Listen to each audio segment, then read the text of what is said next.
답이 없는 자리를 우리는 때론 살아가게 되는 것 같습니다. 어떤 것도 답이 되어지지 않을 때가 있지요. 얼마 전 제가 아프리카로 열흘 동안 선교 간다는 이야기를 들은 저의 딸이 막 서럽게 울면서 저에게 묻더군요. 아빠 왜 거기 가시냐? 그래서 선교하러 간다 그랬더니 가지 말라는 겁니다. 아빠가 떠나면 나 혼자 어떻게 아빠 보고 싶어서 시비를 견디느냐는 거죠. 여기에서 깨달았습니다. 부인은 안 우는데 딸은 우는구나. 그래서 그러면 너도 같이 가자 그랬더니 꼬맹이가 이렇게 얘기하는 거예요. 그 먼 데를 내가 어떻게 가냐. 그리고는 아빠가 안 가면 될 거 아니냐. 그래서 아빠는 가야 돼. 아빠는 하나님이 기뻐하시는 일이라면 그거 하고 싶어. 그랬더니 막 펑펑 우는 거예요. 근데 뭐라고 답을 해줘야 될지 모르겠더라고요. 여러분, 이건 비단 자녀와의 문제뿐만이 아니라 곳곳에서 이걸 뭐라고 말해줘야 되지? 어떻게 해야 되지? 라는 답이 없는 자리를 우리는 자주 마주치는 것 같습니다. 문제는 답이 없을 뿐만이 아니라 하나님도 보이지 않는다라는 거예요. 답이 없으면 좀 힘든데 문제는 하나님께 기도해도 응답이 없고 하나님에게서 어떤 마음도 느껴지지 않고 들리지도 않는, 하나님이 보이지 않는 때를 살아가는 거예요. 여러분, 이런 때를 살아갈 때에 여러분들은 어떻게 하십니까? 처음 출발은 이렇게 출발되어졌습니다. 사실 이렇게 깜깜하진 않았어요. 그래도 믿음 생활하면서 은혜라는 것도 있고 또 나름 많은 복도 누렸습니다. 그랬던 삶이었는데 갑자기 이런 질문이 던져진 거예요. 아니, 그렇게 교회도 잘 나오고 믿음 생활도 하는 것 같지만 그게 그래서 그런 게 아니에요. 그러니까 하나님이 좀 뭔가 잘해주시니까 이 사람이 이렇게 열심히 하는 거지, 경건 생활 하는 거지, 하나님이 잘 안 해주셔봐요. 이 사람이 그러나. 그랬더니 하나님이 대답하시는 거죠. 야, 꼭 그렇지만은 않아. 내가 잘 안 해줘도 이 사람은 믿음 가지고 나를 따라올 사람이야. 하나님 웃기는 얘기하지 마십시오. 사단이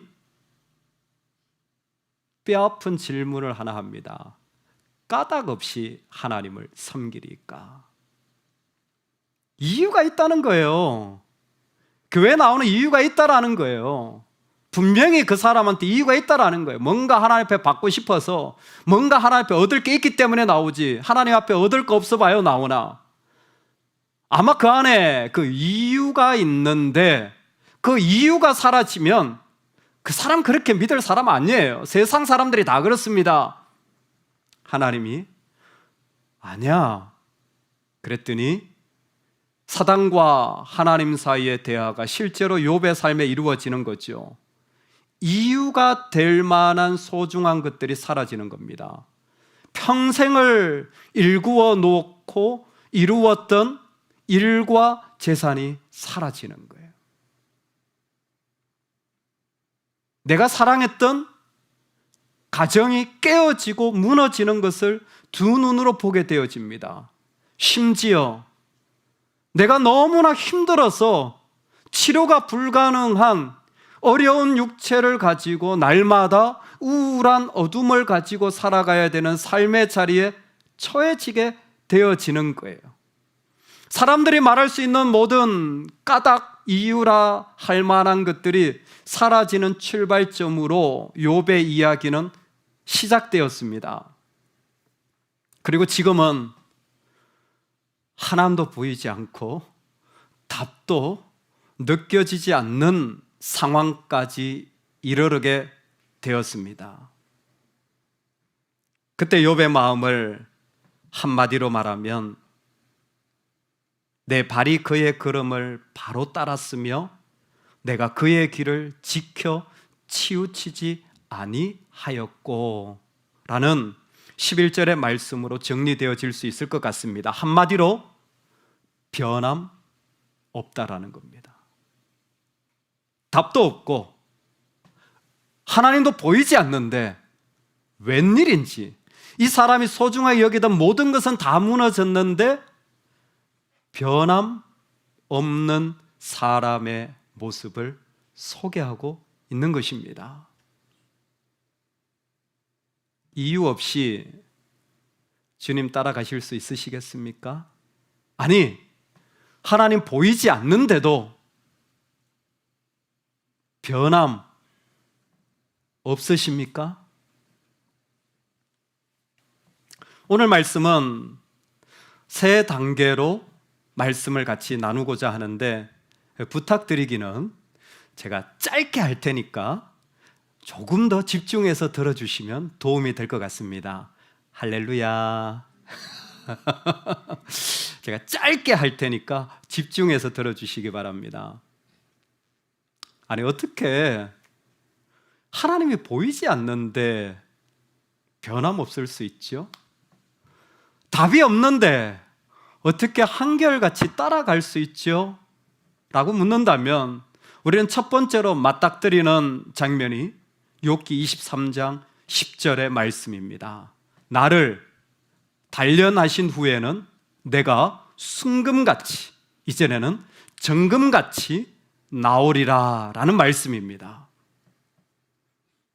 하나님이 나를 그 뜨거운 불 가운데 넣어서 모든 불순물을 제거하심으로 나는 정말 믿음의 사람이 되어진다라는 중요한 의미가 포함되어져 있는 말씀입니다. 조금 더 풀어서 말하면 우리 가운데 있는 어려움과 고난은 우리 안에 있는 욕심과 삶의 찌꺼기를 다 녹아서 없애버려서 온전한 믿음으로만 만들어 놓는다라는 첫 번째 의미가 이 말씀에는 있습니다. 동시에 나를 단련하신 후에 내가 순금같이 나오리라 라는 말씀에는 내가 고난을 통하여 순금이 된다라는 말씀도 있지만 나에게 어떤 믿음인지 모르지만 믿음이 있었는데 고난이 오자 내 믿음이 확인되어지는 모습도 가능한 것 같습니다. 이해되세요? 아무것도 아니었는데 고난을 통하여 믿음으로 만들어질 수 있습니다. 할렐루야. 동시에 내가 어떤 믿음이었는지 몰랐는데 고난이 오자 내가 그 가운데 여전히 하나님 앞에 있구나라는 믿음의 자리를 확인하고 세워갈 수 있더라라는 것입니다. 그래서 나를 연단하신 후에 내가 정금같이 된다라는 단련한다라는 것이 시험할 때라는 말로 번역이 가능한데 이것을 새 번역에서는 그대로 이렇게 번역하였습니다. 나를 시험해 보시면 흠이 없다라는 것을 알게 될 것임입니다. 나를 시험해 보시면 나에게 흠이 없다라는 것을 보시게 될 겁니다 라고 번역을 하였습니다. 이와 같은 도전은 이 말씀이 욥의 친구인 엘리바스와의 대화 가운데 진행되는 것을 보면 조금 더 구체적으로 도움이 될 것 같습니다. 욥이 이런 어려움을 당하자 거기에 친구들이 막 등장해요. 저는 욥의 친구들이 제일 재미있어요. 친구 이름 중에 소발도 있습니다. 이름이 소발이에요. 소발. 너무 재밌지 않나요? 근데 오늘 엘리바스와 대화를 하고 있습니다. 엘리바스가 뭐라고 말하냐면 야, 하나님이 이 땅 가운데서 죄 없는 사람을 구원하신다.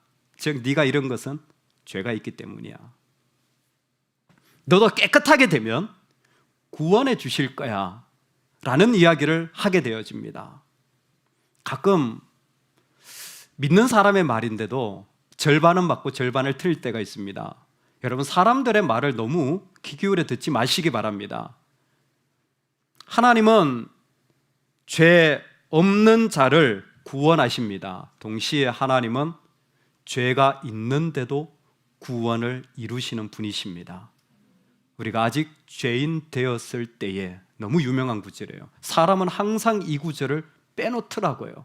그래서 내가 의인이 되어야 구원받는 것처럼 생각하는 것 같습니다. 어쨌든 지금 어려움을 당한 입장에서 이 말을 들어보면 하늘이 꺼지는 것 같습니다. 내가 죄가 있어서, 어려움이 있어서 이런 일을 당하는구나 라는 마음을 떨쳐버릴 수가 없는 것이죠.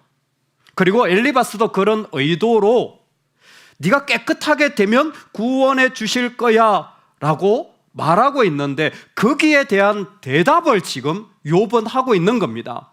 욥의 대답은 무엇이냐면, 네 말이 맞을 수도 있지만 그 고난을 통하여서 나는 지금 내 안에 여전히 믿음이 있다라는 것을 확인할 수도 있는 것 같아. 나는 잘 모르지만.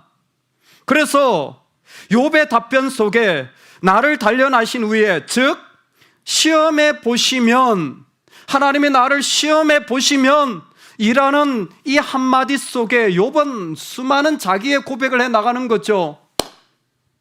이렇게 답도 없고 모르는데 문득 깨닫는 거예요. 나는 왜 예배당에 앉아있지? 심지어 내 고난이 끝난 것도 아닌데, 그 고난이 계속되고 있는데 왜 나는 하나님이 계속 생각나지? 내가 시험을 당해 보고 있는데 그게 끝난 것도 아니고 해결된 것도 아닌데 이상하게 나는 하나님이 생각이 나는 거예요. 이상하게 나는 예배당에 앉아서 예배를 드리고 있는 겁니다. 두 번째, 욥기는 어마어마합니다. 그저 혼자 이렇게 말하는 정도가 아니라 자신의 고통을 하늘을 향하여서 쏟아붓는데, 왜 나를 죽게 내버려 두지 않았습니까? 왜 엄마가 나를 낳을 때 아예 없애버리지 않았습니까? 라는 상당히 감정이 섞인 언어들도 쏟아지기 시작합니다. 심지어 욥기는 어디까지 가냐면, 하나님, 당신이 계신 것이 맞습니까? 하나님을 향하여 하나님 계신 건 맞아요? 라고 말해도 믿음 없는 거짓 신자가 아니라는 것이 욥기의 고백인 거죠. 하나님을 향하여서, 사람들을 향하여 그렇게 말하는 그런 욥이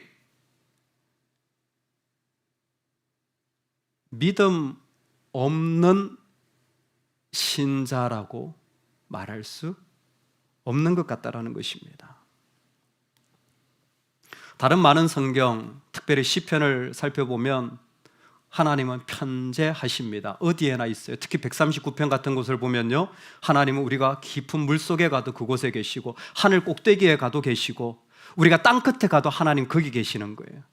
근데 욥기는 신기하게 정반대입니다. 하나님의 편재가 아니라 하나님의 부재예요. 앞으로 가도 거기 계시지 않고, 뒤로 가도 보이지 않고, 내가 왼쪽으로 가도 만날 수가 없고, 오른쪽으로 가도 하나님이 보이지를 않고, 어디에도 하나님이 계시지 않는 자리를 욥은 살아가고 있는 거예요. 하나님의 부재입니다. 여러분, 이게 오늘 우리가 도전받는 신앙의 첫 번째 단계입니다.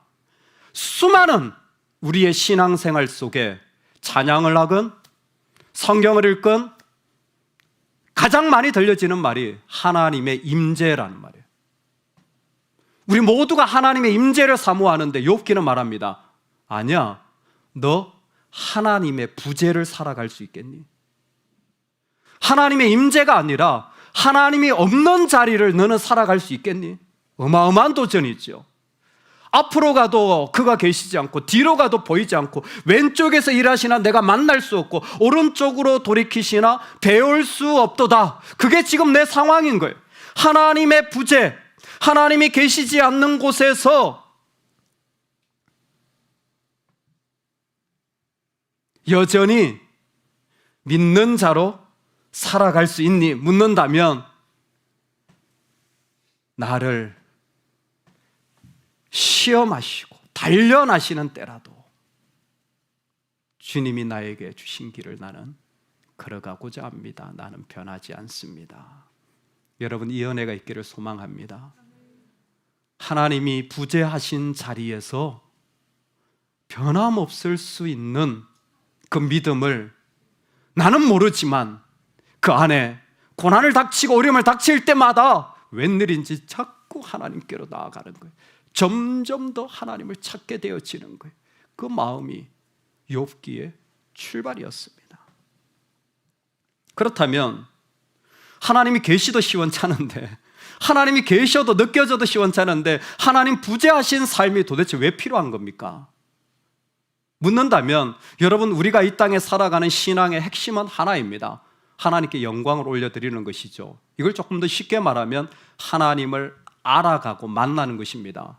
그래서 여러분이 설교를 듣거나 성경을 읽거나 말씀에 귀를 기울일 때 중점적으로 하셔야 될 일은, 다시 말씀을 드립니다, 내가 아는 하나님이 아니라 하나님이 어떤 분인지를 먼저 발견하는 거예요. 내가 은혜 받는 것보다 더 중요한 게 하나님이 어떤 분인지를, 성경에서 하나님을 어떻게 묘사하는지, 하나님이 어떻게 일하는지를 먼저 발견하는 거예요. 왜 내가 이런 부재한 하나님이 없는 길을 걸어가야 됩니까? 한다면 욥은 말하는 겁니다. 내가 소개해주는, 내가 믿는 하나님이 계셔. 내가 본 하나님을 너희들에게 보여주고 싶어. 욥기에 나타난 하나님은 어떤 분입니까? 놀라운 욥기만 등장하는 말씀입니다. 2단계인데요. 우리 13절을 같이 한번 읽겠습니다. 13절입니다. 그는 뜻이 일정하시니 누가 능히 돌이키랴. 그의 마음에 하고자 하시는 것이면 그것을 행하시나니. 아멘. 욥이 소개하는 하나님은 하나님의 여러 가지 모습이 있죠. 창조주, 사랑의 하나님. 그런데 지금 여기에서 뭐라고 말씀하시냐면 하나님은 뜻이 일정하다라는 거예요. 여러분, 이런 표현 들어보셨습니까? 일정하신 하나님, 항상 뜻이 일정하신 하나님. 여기 일정이라는 것은 하나가 계속되어져서 변함없다라는 것입니다.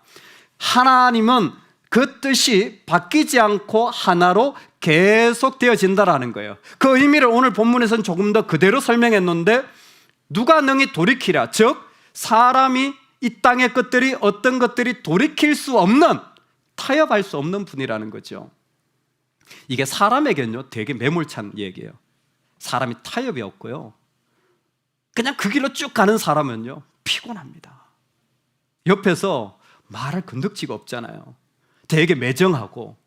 그런데 하나님은 지금 그런 표현으로 하신 것이 아니라 일정하시다라는 것은 하나님이 한번 뜻을 정하셔서 구원하시기로 한 계획을 바꾸지 아니하시는 하나님이라는 거예요. 어떤 경우에라도 자기의 독생자 아들을 주시면서까지도 그 계획을 이루시는 분이라는 겁니다. 그게 일정한 하나님이에요. 하나님의 계획은 반드시 그 가운데 이루어지는 것입니다. 이게 지금 욥기에서 우리에게 소개되어지고 있는 것입니다. 이 하나님이 우리 가운데 계시다라는 것을 우리가 알면서 깨달아야 되는 게 있어요. 여러분, 내가 예수 그리스도를 나의 구주로 믿는 것은 대단히 중요한 이야기입니다. 그분이 나의 죄의 문제를 해결하고 내 인생의 유일한 주인이 되어주십니다. 할렐루야. 우리가 그 예수님을 믿으시기를 주의 이름으로 축원합니다. 아멘, 아멘. 그런데 그 예수님을 믿는다라는 것을 욥은 어떻게 말하냐면, 그 예수님은 내가 통제하거나 내가 컨트롤할 수 있는 대상이 아니라는 거예요. 그분은 내가 바꾸거나 내가 옮기는 부분이 아니라는 겁니다. 그분은 어떤 것에 의하여도 타협되어지는 분이 아니라는 거예요. 이 두 번째 단계를 잠깐 설명드리고 싶습니다. 욥기에 보면 동물들이 등장하는데 리워야단이나 베목 같은 정말 어마어마한 동물들이 등장합니다. 뭐 용이라고 말하기도 하고 공룡이라고 말하기도 하고, 그리고 그 가운데 모든 동물들 위에 가장 힘이 세고 모든 동물들을 잡아먹는 그러한 무시무시한 파충류들이 등장하는 거예요. 여러분, 하나님 리워야단을 만드셨습니다. 욥기에 등장하는 베하못, 하나님 만드셨어요. 왜 그런 줄 아세요? 하나님은 그 리워야단 베하못의 파괴성을 사랑하시기 때문이에요. 하나님 만드셨잖아요. 그 동물의 폭력성을 하나님은 사랑하십니다. 그래서 이 땅에 만드신 거예요. 싫어서 갖다 놓은 게 아니라 토부, 좋아서 처음부터 창조하신 겁니다. 하나님 보시기에는 그 어마어마한 폭력성을 사랑하시는 거예요. 저는 여기 아주 좋은 예가 있다고 생각되어집니다. 여러분 혹시 영화 가운데 쥬라기 공원이라는 영화를 보신 적이 있나요? 한참 유행했던 옛날 영화인데, 영화 간단합니다. 한 섬에 그 공룡 알이 있었는데, 공룡 알에서 공룡을 깨어나게 해가지고 그 공룡들을 섬에다가 이 펜스를 치고, 그리고 그 가운데 이렇게 살게 하여서 사람들로 하여금 돈을 받고 관광을 하면서 소위 말해서 돈벌이를 하는 거였어요. 근데 그 영화가 아주 내용이 간단합니다. 그렇게 공룡들 뭐 하늘을 날고 막 대단한 뭐 티라노사우루스 뭐 등등을 갖다 놔놓고 막 하는데, 결국 어떻게 되냐면 이 공룡들이 그 펜스를 다 무너뜨리고 사람들을 막 잡아먹고 하는 일들이 납니다. 영화의 교훈은 그거죠. 공룡 잘못 건드리면 죽는다. 그렇죠? 얘기는 간단한 거예요.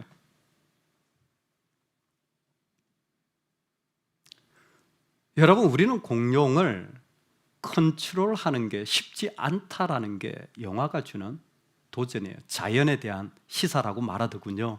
자연을 컨트롤할 수 없다라는 거예요. 근데 하나님은 어떤 분이냐면, 그 어마어마한 공룡도 하나님께는 집에서 키우는 강아지 같은 거예요. 걔가 어마어마하게 폭력적이고 막 뜯어먹고 난리를 치는데 우리 집에서 키우는 강아지만한 정도밖에 안 되는 거예요. 나를 중심으로 세상이 다스려지는 게 아니라 하나님을 중심으로 세상이 다스려지는 겁니다. 하나님의 뜻이 일정하다라는 것을 통하여 우리는 내가 통제하는 세상이 아니라 하나님이 통제하시는 세상임을 배워야 합니다. 내 계획대로 내 자식을 기른다고요? 내 생각대로 내 인생을 꾸려나간다고요? 아니요. 그거 무시무시한 일이에요. 공룡을 갖다 놔놓고 펜스를 좀 쳐놨고 마음대로 내가 컨트롤할 수 있겠다라고 생각하는 것과 마찬가지라는 겁니다. 우주의 중심은 하나님이십니다. 하나님이 다스려 나가는 거예요. 그 앞에 우리가 할 수 있는 일은 내가 계획을 세우더라도 그 경영을 이루시는 분 앞에 모두 다 올려드리는 것밖에 없는 겁니다. 하나님이 보이질 않아요. 그럼에도 불구하고 나는 여전히 하나님 앞에 나와 그분을 노래하는 거예요. 이게 뭐지? 난 아직 다 회복된 것도 아닌데, 내 고난이 언제 끝날지도 모르는데, 어떻게 보면 이 망한 것 같은 내 인생에 오히려 하나님이 나를 믿음의 자리에 세우시는 거구나. 그리고 눈을 봤더니 내 하나님이 누구냐면 내 뜻대로 이루시는 분이 아니라 그분의 계획대로 완성하시는 일정하신 하나님이라는 거예요. 그걸 진심으로 고백하게 된 겁니다. 언제? 내가 무너지고 나니까, 내가 그 모든 것이 사라지고 나니까 그의 영혼 깊숙이 고백할 수밖에 없는 게 일정하신 하나님이 계시다라는 겁니다. 이 세상에 내가 아무리 해봤자 내가 컨트롤하면 할수록 죽어가고 그 가운데 파괴만 일어날 뿐 생명은 살아나지 않더라는 거예요. 그 하나님을 욥은 만나게 된 것입니다. 그리고 그 하나님을 만나자 욥의 자리는 옮겨지기 시작한 것 같습니다. 마지막 단계죠. 일정하신 하나님을 만난 욥은 이렇게 고백합니다. 내게 작정하신 것을 이루실 것이라. 내게 계획하신 것을 이루실 것이라. 내 안에 하나님이 원하는 것들이 다 완성되어지리라. 보이지 않았던 하나님 속에서 왠지 나는 하나님을 찾게 되었고, 그리고 그 속에서 계획을 완성하시는 세상의 중심 되신 하나님을 고백함으로 말미암아 내가 통제하려는 마음들을 내려놓을 수 있게 되었으며, 그 가운데 내가 할 수 있는 고백은 하나님의 작정하심이 이루어지리라. 우리는 이 3단계에서 한 가지를 꼭 아셔야 됩니다. 욥이 완전한 마음으로 주님, 다 주님 뜻대로 되기를 원합니다라고 말하는 것 같지만 그렇진 않은 것 같습니다. 욥도 한 사람의 인간으로 이 단계에서 쉽지 않은 마음들이 있었던 것 같습니다. 특별히 시작하는 2절을 보면 내 안에 지금 반항하는 마음과 근심이 있나니 내가 받는 재앙이 탄식보다 무거움이라. 원망이 일어나고 거부감이 일어나고 불편하고 반항하는 마음, 전 싫어요 라는 마음이 욥의 마음에 막 있는 거예요. 그런데도 불구하고 그의 마음이 그런 일들이 계속 있음에도 불구하고 그는 지금 하나님의 계획이 이루어질 것이라는 마음으로 옮겨가고 있는 것입니다. 결론 부분입니다. 히브리서 5장을 보면 그는 육체에 계실 때에 자기를 죽음에서 능히 구원하실 이에게, 예수님의 이야기입니다. 예수님이 이 땅에 육체로 계실 때에 자기를 죽음에서 능히 구원하실 이 아버지 하나님입니다.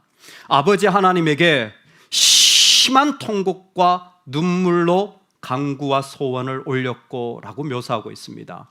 심한 통곡과 간구라는 것은 무엇이냐면 마음의 쓰라림과 아픔과 힘듦을 가지고 하나님께 기도했다라는 것입니다. 누가? 육체로 계셨던 예수님께서 어떻게 보면 욥으로서 가졌던 정말 마음에 반항하는 마음과 그 근심이 큰 마음을 가지고 있음에도 그것을 가지고 하나님 앞에 나아갔던 마음의 유사한 것 같습니다. 그런데 히브리서 5장에 보면 예수님이 우리 안에 이루신 게 무엇이냐면 그렇게 어렵고 힘든 마음이 있는데도 불구하고 그의 경건하심으로 말미암아 들으심을 얻었느니라고 구절이 끝나고 있습니다. 예수 그리스도의 인간 되셨던 그 삶의 자리에 경건하심으로 말미암아 하나님을 듣게 되었다라는 것입니다. 그의 마음에 심한 통곡이 있었지만 그가 가지고 있는 믿음의 자리들이 하나님을 향한 온전한 전적인 수용, 전적인 신뢰, 그가 내게 작정한 일을 이루시리라는 그 전적인 신뢰를 통하여 그분을 듣게 된 겁니다. 공교롭게도 오늘 말씀 12절에 보면 내가 그의 입술의 명령을 어기지 아니하고 정한 음식보다 그의 입의 말씀을 귀히 여겼도다. 음식을 먹는 것보다 그의 말씀을 더 귀히 여기게 되어진 것입니다.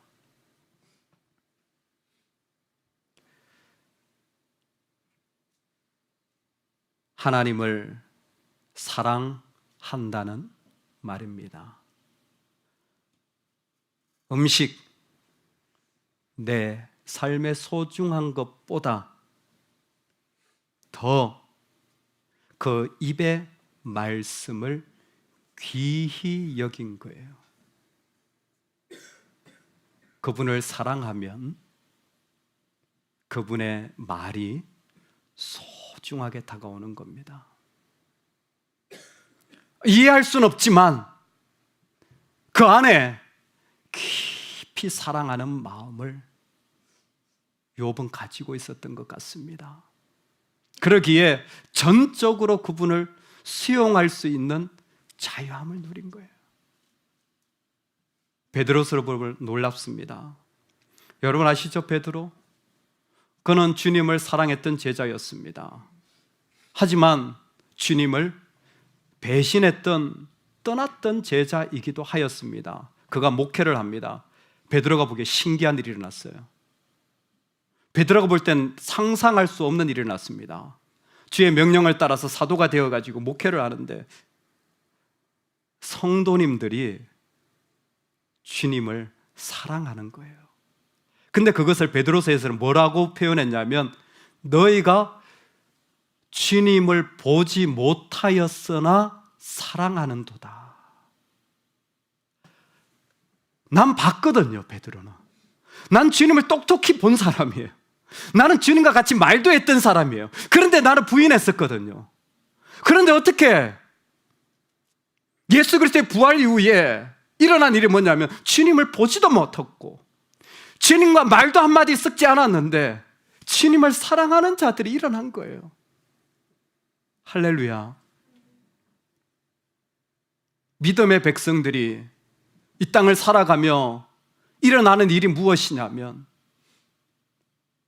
하나님도 보이지 않고 답도 없는 그 순간이지만 그것 없어도 여전히 하나님을 사랑하는 길을 걸어갈 수 있더라는 것입니다. 보이지 않아도 답이 없어도 하나님의 백성으로 그 아픔과 고난 속에서 주님을 사랑하며 살아갈 수 있는 거예요.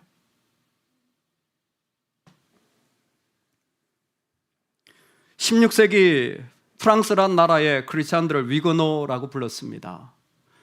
아시겠지만 종교적인 핍박으로 말미암아 가톨릭의 핍박을 받게 되어지고 등등의 어려움으로 그들은 아픔 속에 살아가야 했습니다. 세벤산 광야 박물관에 지금도 프랑스에는 당시의 크리스찬들의 유물이 박물관에 전시되어져 있습니다.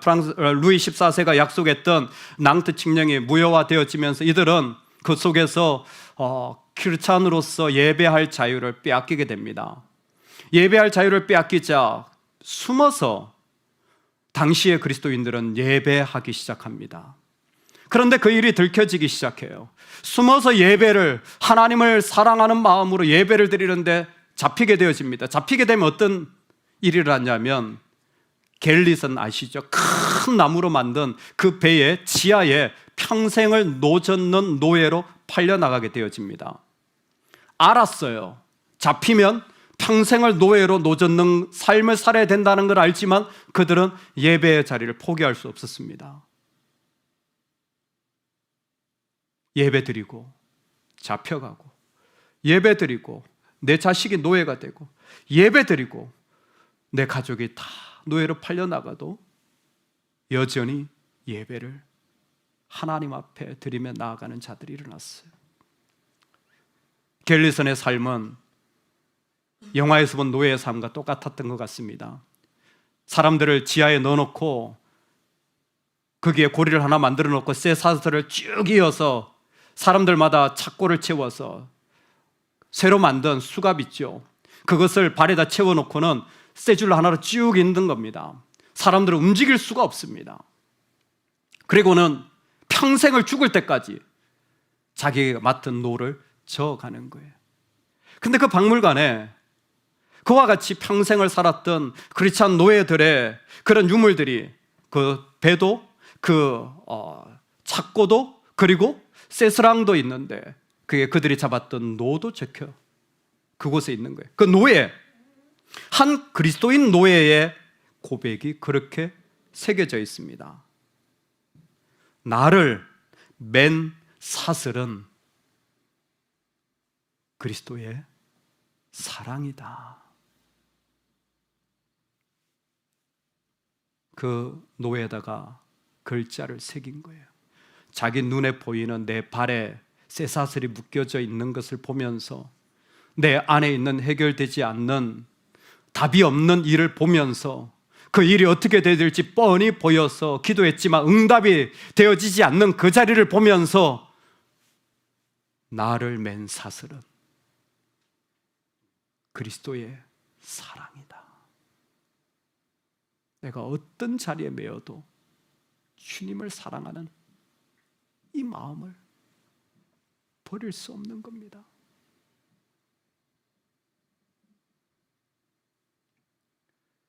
손에 있는 부귀보다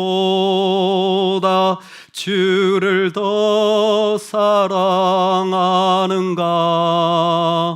이슬 같은 목숨보다 주를 더 사랑하는가? 사랑의 빛 잃어가면 주님 만날 수 없어 헛된 영화 바라보면 찬양할 수도 없어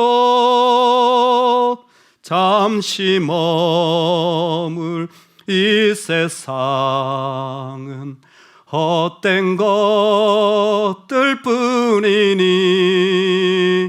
주를 사랑하는 마음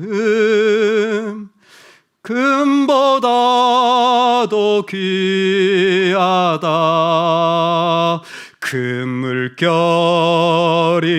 뛰노라도 주를 더 찬양하는가 그날 난이 닥쳐와도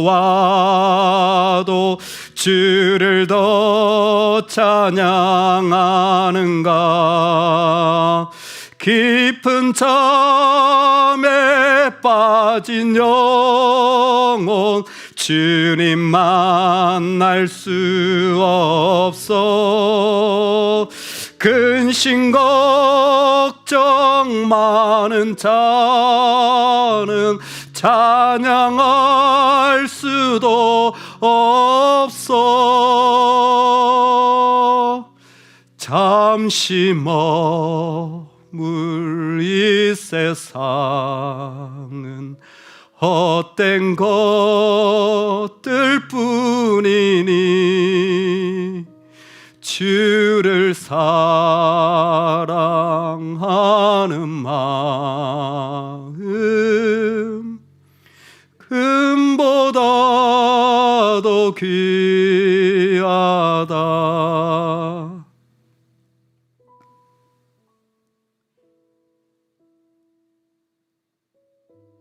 하나님이 보이질 않아요.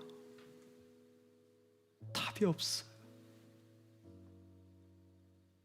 그런데 여전히 난 주님이 생각나요.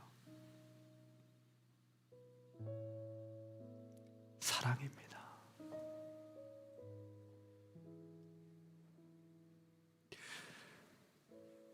일정하신 하나님이 계시다라는 것을 문득문득 깨달으며 내가 통제하는 세상이 아니라는 것을 하나님 말씀하여 주고 싶으십니다. 그리고 그 앞에 우리를 초대하십니다. 아직 고난이 끝나지도 않았고 답을 알지도 못하는 아픔이 계속되어지지만 나는 당신을 받아들입니다.